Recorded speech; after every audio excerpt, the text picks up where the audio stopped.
नमस्कार, मैं हूं अंकुर और आप देख रहे हैं सत्य हिंदी का न्यूज बुलेटिन।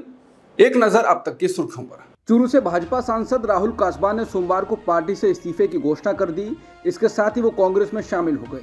दिल्ली में कांग्रेस के राष्ट्रीय अध्यक्ष मल्लिकार्जुन खड़गे और राजस्थान कांग्रेस के प्रदेश अध्यक्ष गोविंद सिंह डोटासरा की उपस्थिति में राहुल कासबा ने कांग्रेस की सदस्यता ग्रहण की।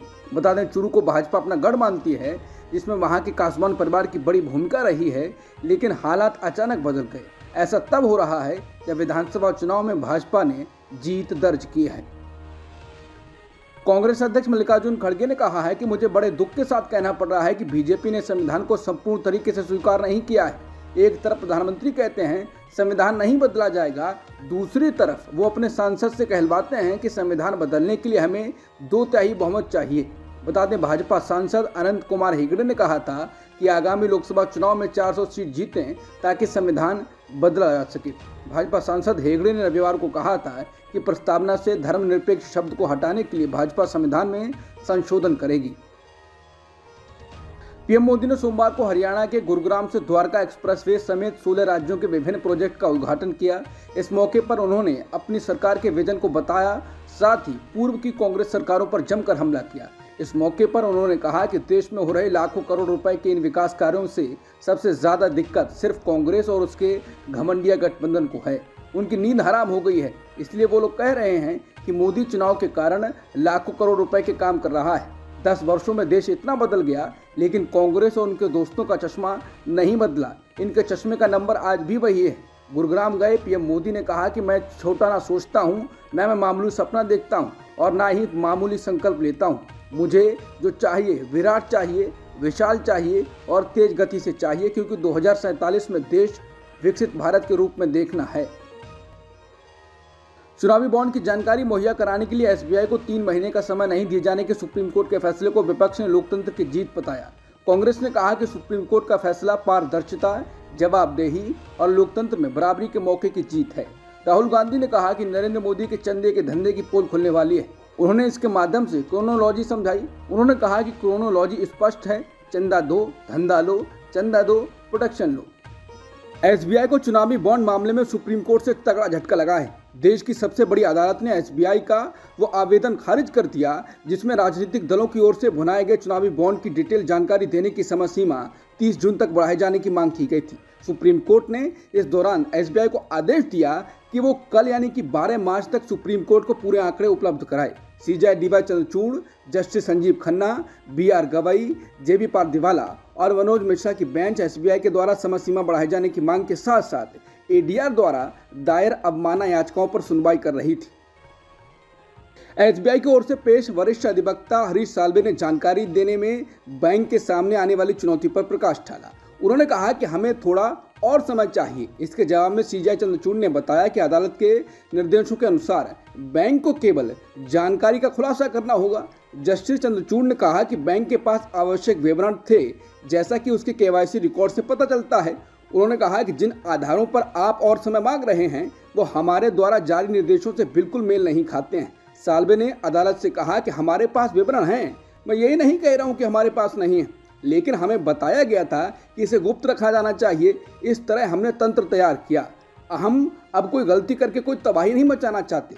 इस पर जस्टिस खन्ना ने कहा कि किसी भी गलती का कोई सवाल ही नहीं है। आपके पास केवाईसी है, आप देश के नंबर 1 बैंक हैं, हम उम्मीद करते हैं कि आप इसे संभालेंगे। उन्होंने एसबीआई की दलीलों के पैराग्राफ 10 की ओर भी इशारा किया, जिसमें संकेत दिया गया था कि सभी खरीद विवरण मुख्य शाखा में एक सीलबंद कवर में रखे गए थे। तब न्यायाधीश ने एक सीधा समाधान सुझाया, बस सीलबंद लिफाफे को खोलें, नामों का मिलान करें और विवरण प्रस्तुत कर दें। चुनावी बॉन्ड की सुनवाई के दौरान सीजेआई चंद्रचूड़ ने एसबीआई से अब तक हुई प्रगति का खुलासा न करने पर भी सवाल उठाया। उन्होंने कहा कि हमारा फैसला 15 फरवरी को जारी किया गया था। आज 11 मार्च है। पिछले 26 दिनों में आपने क्या किया है? उन्होंने कहा कि हलफनामा इस पर चुप है। हम स्टेट बैंक से कुछ हद तक स्पष्टवादिता की उम्मीद करते हैं। उन्होंने इसके साथ ही कहा कि इन निर्देशों का पालन न करने की स्थिति में वो आदेश की अवहेलना करने के लिए उसके खिलाफ कार्रवाई करेंगे। हालांकि हम इस समय अवमानना क्षेत्राधिकार का प्रयोग करने के इच्छुक नहीं हैं। हम राज्य को निर्देश देते हैं कि बैंक ऑफ इंडिया को नोटिस दिया गया है कि अगर वो इस आदेश में बताई गई समय सीमा का पालन नहीं करता है तो ये अदालत जानबूझकर अवज्ञा के लिए उसके खिलाफ कार्रवाई कर सकती है। कांग्रेस नेता सुप्रिया सुले ने कहा है कि जिस एसबीआई का बाकी सारा काम डिजिटल है, उसने बस इलेक्टोरल बॉन्ड का महाकाव्य ताम्रपत्र पर लिख रखा है, पर अब उसको सार्वजनिक करने का आदेश आ चुका है।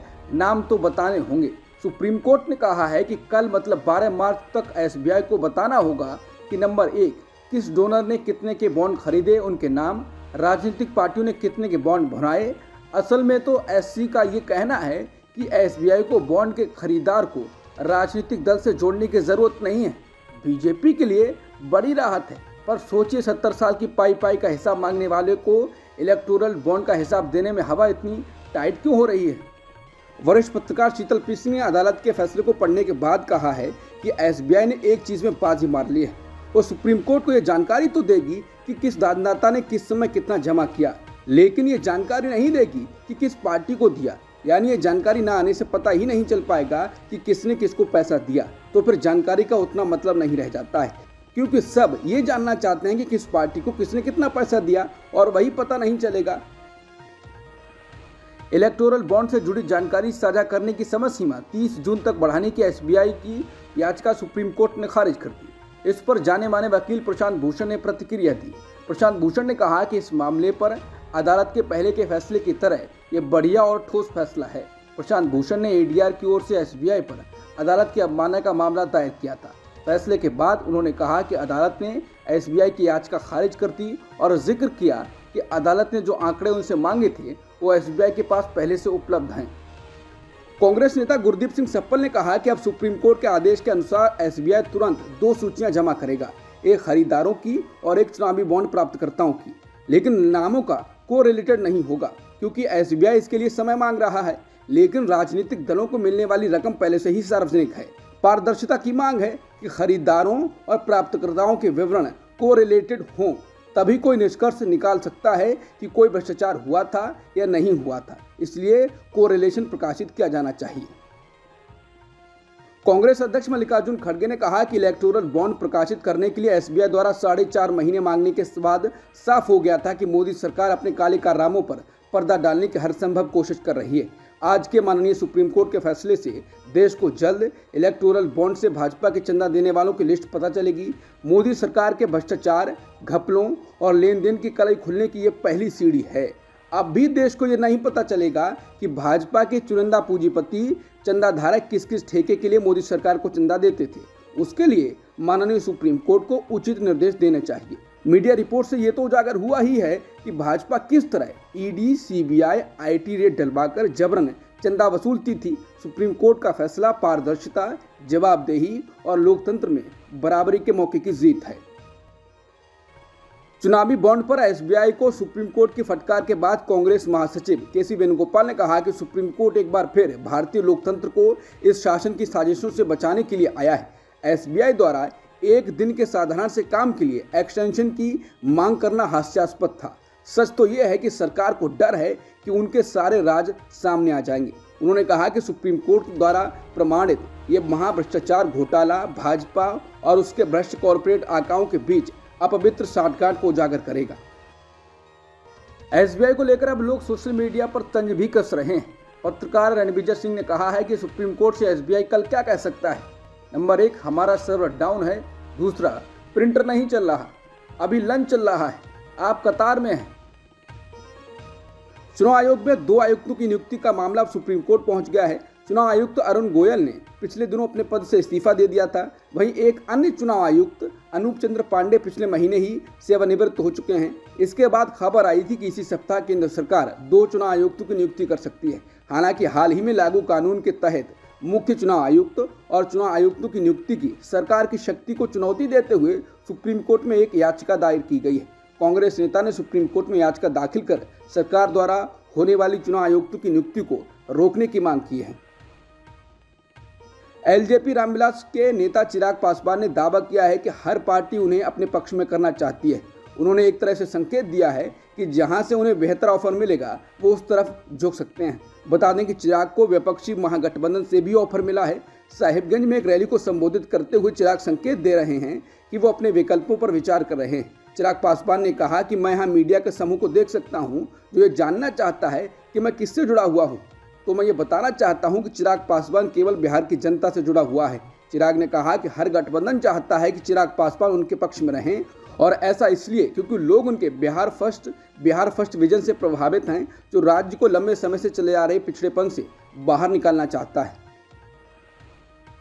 बेगूसराय के सांसद और केंद्रीय मंत्री गिरिराज सिंह का दर्जनों लोगों ने बीजेपी झंडा के साथ काला झंडा लेकर विरोध प्रदर्शन किया। लोगों ने गिरिराज सिंह वापस जाओ और गिरिराज सिंह मुर्दाबाद के नारे लगाए। NH-28 पर रानी गांव के पास गिरिराज सिंह के काफिले को रोककर काफी संख्या में लोग हाथों में एक भाजपा का झंडा और एक हाथ में काला झंडा लेकर पहुंचे। लोगों ने गिरिराज सिंह के वाहन को रोककर जमकर नारेबाजी की। लोगों ने कहा कि हम लोगों ने जिन उम्मीदों के साथ गिरिराज सिंह को जिताया था, वो उन उम्मीदों पर खरे नहीं उतरे। नामी एक्टिविस्ट सोनम वांगचुक ने लद्दाख को राज्य का दर्जा और छठी अनुसूची के कार्यान्वयन की मांग के लिए लेह में 11 दिनों की भूख हड़ताल शुरू की है। 7 मार्च को शुरू हुई यह भूख हड़ताल 21 दिनों तक जारी रहेगी। वो लगातार देशवासियों से अपील कर रहे हैं कि वो उनका साथ दें।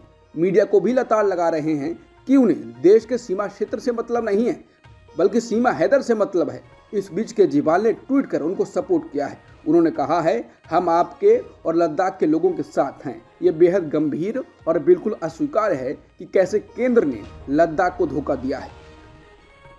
अमेरिका के लॉस एंजलिस में 2024 के एकेडमी अवार्ड्स में फिल्म ओपनहाइमर ने जलवा बिखेर दिया है।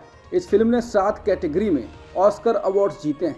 ओपनहाइमर को सर्वश्रेष्ठ फिल्म, सर्वश्रेष्ठ निर्देशक, सर्वश्रेष्ठ अभिनेता, सर्वश्रेष्ठ सह अभिनेता, सर्वश्रेष्ठ सिनेमाटोग्राफी, सर्वश्रेष्ठ फिल्म संपादन, सर्वश्रेष्ठ मौलिक संगीत का अवार्ड मिला है। अब तक की सुर्खियों में इतना ही। बाकी खबरों के लिए बने रहिए सत्यहिंदी.com के साथ।